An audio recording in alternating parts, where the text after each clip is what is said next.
In the next half hour, we're going to tell you about the nation's #1 killer, alcoholism. If you're a victim of this disease, we'll tell you what the symptoms are and what you can do to get well. If you're a member of the family, we'll tell you how you can intervene to help the alcoholic, who usually doesn't want your help, to get well. If you're the boss, we'll show you how looking the other way robs you and your company of a valuable employee and allows a fellow human being to die. But first, we'll introduce you to a program of recovery of the Renascent treatment centers. Renascent started to treat the suffering alcoholic in 1970 in this house on Beatty Avenue in the Parkdale area of Toronto. In those days, there were 11 guests per month and 2 counselors. 600 men found their sobriety in this house. What was the scenario like back in 1970 that prompted you to start Renascent here on Beatty Avenue?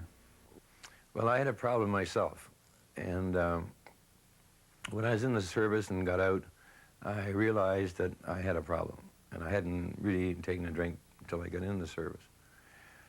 And I tried different things to correct the situation, and I went to a treatment center. It didn't work. And I was really looking for a way out.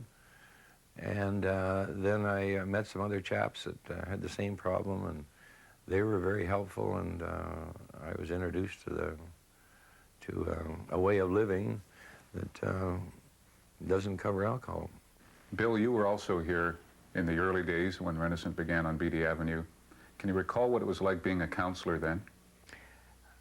I recall that my second meeting that I sat into by myself in this very house, and it was what we refer to as a step meeting, and I recall that when I sat down at that table that I thought, when I went in there, I thought I knew all there was to know about the alcoholic, and it wasn't very long into that meeting that I realized that I knew very little about the alcoholic, and over the years, through experiencing dealing with the alcoholic, I've gained more knowledge. But in my opinion, that's sort of a never-ending process in learning about the alcoholic and the ways of the alcoholic. It was new.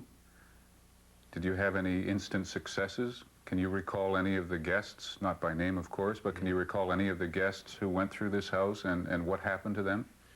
Oh, yes, we had one lady just recently who her son went through. He was in, last year, he was in his first year university and just about blew it.